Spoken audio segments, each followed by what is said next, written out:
जम्मू कश्मीर के पहलगाम में पर्यटकों पर हुए घातक आतंकी हमले के एक दिन बाद पाकिस्तान के रक्षा मंत्री ख्वाजा आसिफ ने इस खून खराबे से इस्लामाबाद को दूर रखते हुए हिंसा को घरेलू हिंसा और भारत के खिलाफ व्यापक विद्रोह का हिस्सा बताया है।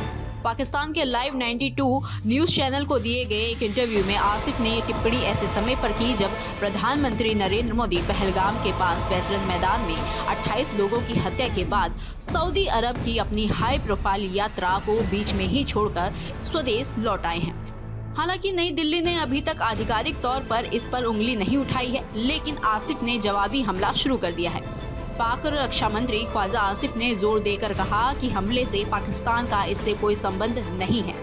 नागालैंड से लेकर कश्मीर, छत्तीसगढ़, मणिपुर और दक्षिण में तथाकथित भारतीय राज्यों में क्रांतियां हो रही हैं। ये विदेशी हस्तक्षेप की घटनाएं नहीं है, बल्कि ये भारत का स्थानीय विद्रोह है।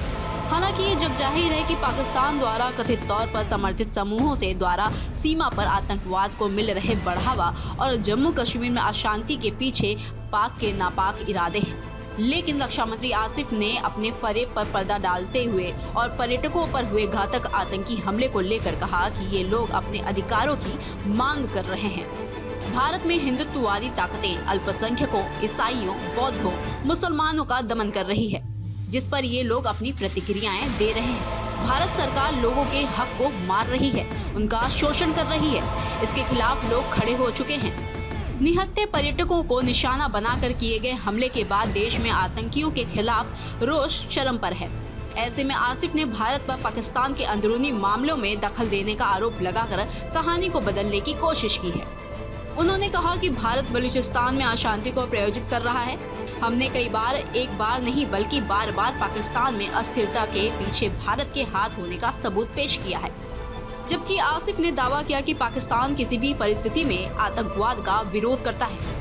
उन्होंने सुझाव दिया कि भारत द्वारा अपने नागरिकों के साथ किए जा रहा व्यवहार सशस्त्र प्रतिरोध की ओर ले जा रहा है। अगर सेना या पुलिस मौलिक अधिकारों से वंचित लोगों के खिलाफ अत्याचार कर रही है तो पाकिस्तान को दोष देना एक सुविधाजनक बहाना बन जाता है।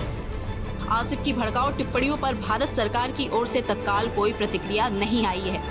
हालांकि ये टिप्पणियां ऐसे संवेदनशील समय पे आई है जब घाटी में सुरक्षा तनाव पहले से ही बढ़ा हुआ है। फिलहाल इस रिपोर्ट में इतना ही। खबरों के लिए देखते रहें न्यूज इंडिया का डिजिटल प्लेटफॉर्म।